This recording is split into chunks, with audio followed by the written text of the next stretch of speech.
Howdy friends, it's Devin here with Make Anything, and I don't often revisit projects because I'm always just so eager to get onto the next thing and the next thing and the next thing.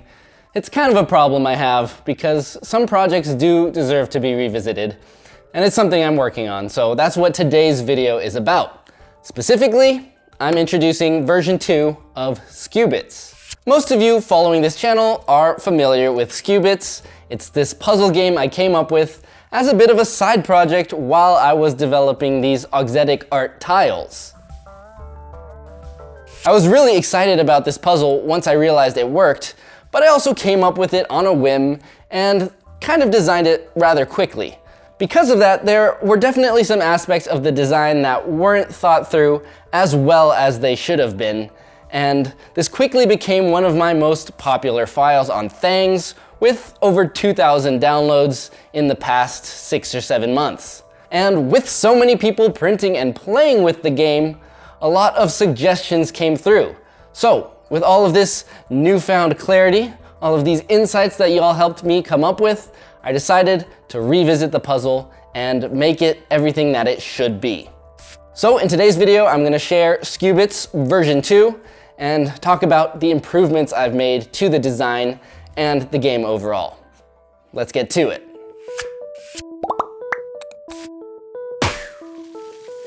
So here we have Skubitz version 2, and the concept here is pretty much exactly the same. We've got these 4 unique bits, which are these chains of hinged cubes, and they can be swiveled to make all sorts of weird shapes that fit on the grid here. We've also got a bunch of problems in the form of these fun outlines. These stick on the grid, and then the goal is to fit these 4 bits within those various outlines.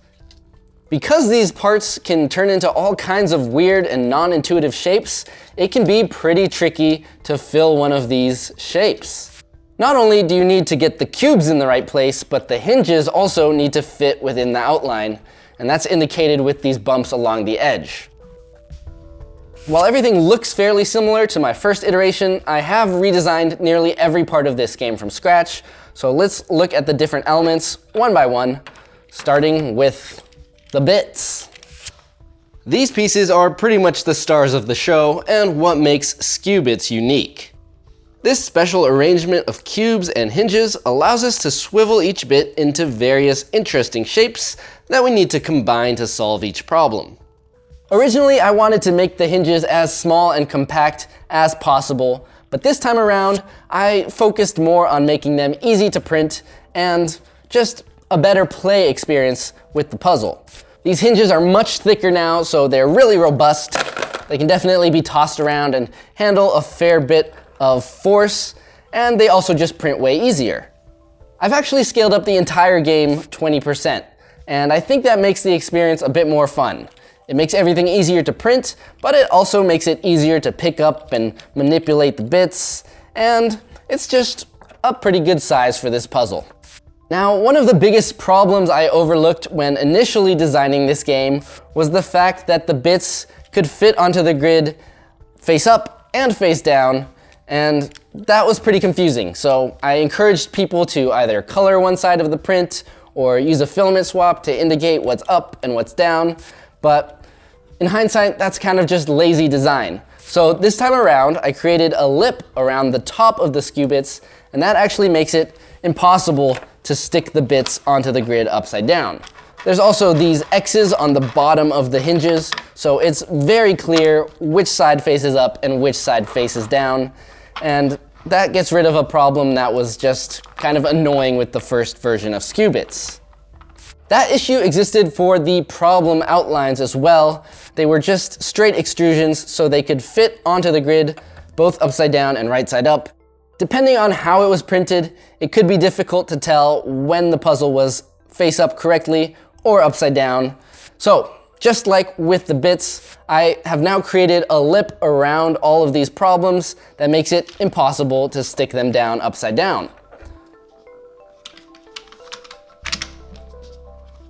On top of that, I borrowed this wonderful suggestion that I saw in the comments of my Skubitz game of putting the number label on the front of the puzzle, so it's very visible. And I created a little custom font for these numbers so that they can be printed nice and easily while face down on the printer. Again, in hindsight, this works so much better.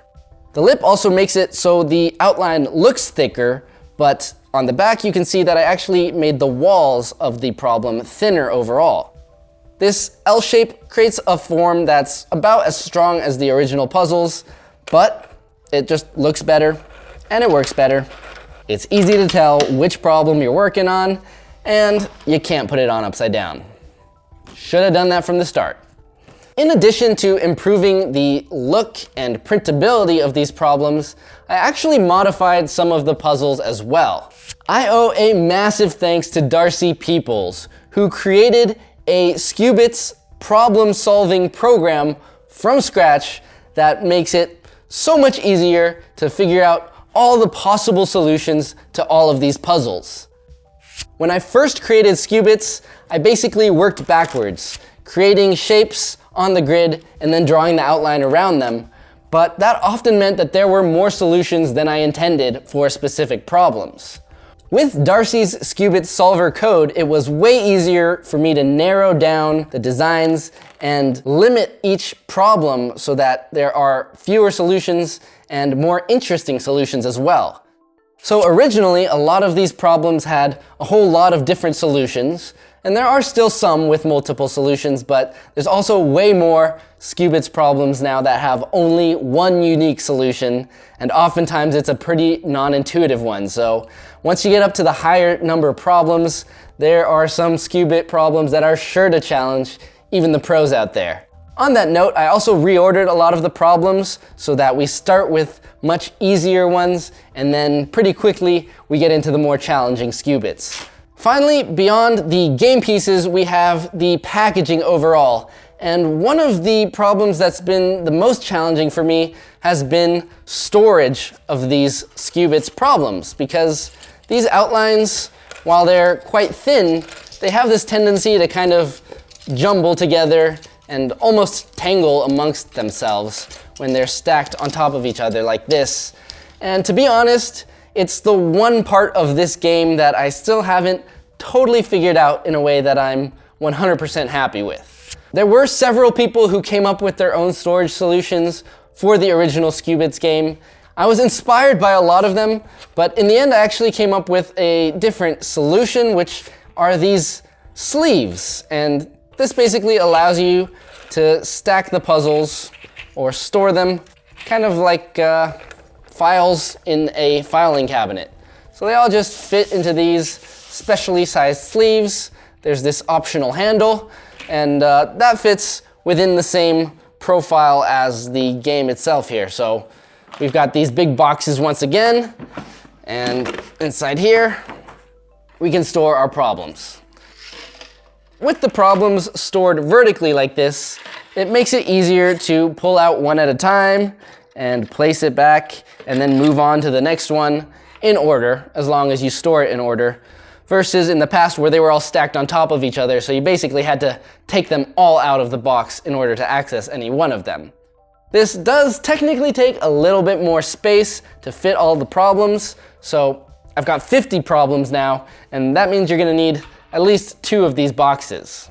I've got this horizontal version that stores the problems in a shorter form factor, but it can only fit up to 20 if you're using this little handle attachment. But then there's also this vertical version, which stores up to 27 or 26 with the handle. So the handle makes it so you can lift the puzzles out of the box, again making them a bit easier to access, and then you can kind of just drop them back down. Like so. Again, it still seems kind of jumbled, but at least you can access all the problems, and since the number labels are more visible, it's definitely easier to access the problems. I will also say that even with thin walls, containers like this use a surprising amount of material, and even with a great printer, it can be tricky to avoid bowed surfaces. So I think a better option might just be to upcycle some other box and use the sleeves to keep your problems sorted. or stick with old filament boxes since we've all got those. But none of these solutions are perfect, so I'm kind of hoping some packaging whiz out there will crack the code. I did start a somewhat different redesign made specifically for laser cutting, so you can cut the pieces out of these cards and they fit on top of the game like so. And with flat cards like this, storage would be way easier. They can just be stacked on top of each other like a deck of cards, but this isn't really efficient for 3D printing. Even with a thin, flimsy version like this, it takes way longer and uses way more material, and this is just a little bit too floppy. So this is definitely for laser cutting, or it would also be a great solution for a commercially manufactured version of Skubitz. If I ever end up licensing this game, it would probably look a little more like this. It's definitely a big effort to redesign all the problems in this form, so let me know in the comments if there are enough of you with laser cutters who want to create this version of Skubitz instead. We'll see. Well then, I think that covers all of the changes I've made to Skubitz version 2 here. I'm really happy with the game now. I'm glad that I took the extra time to make it just that much more enjoyable and easy to play, so more people can just pick it up, get started, and have fun solving these Skubitz problems.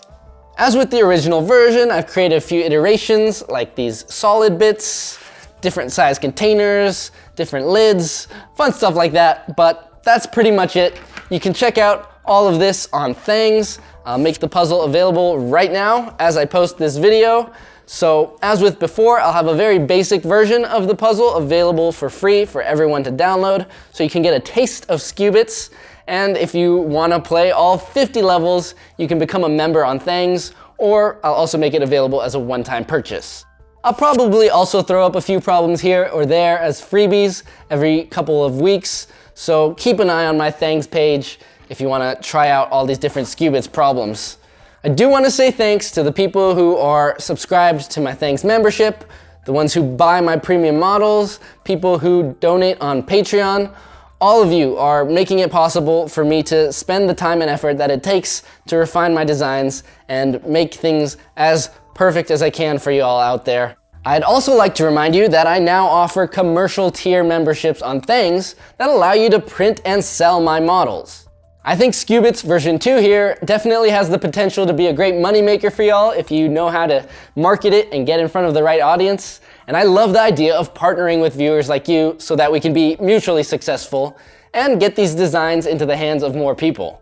With that said, I've got more and more inventions to dream up, but do let me know in the comments if there's another older design of mine that you think I should revisit. But that's it for today's video, so thanks for watching, printing, and playing. Take it easy out there, and as always, stay inspired. Skubitz! 2 bits!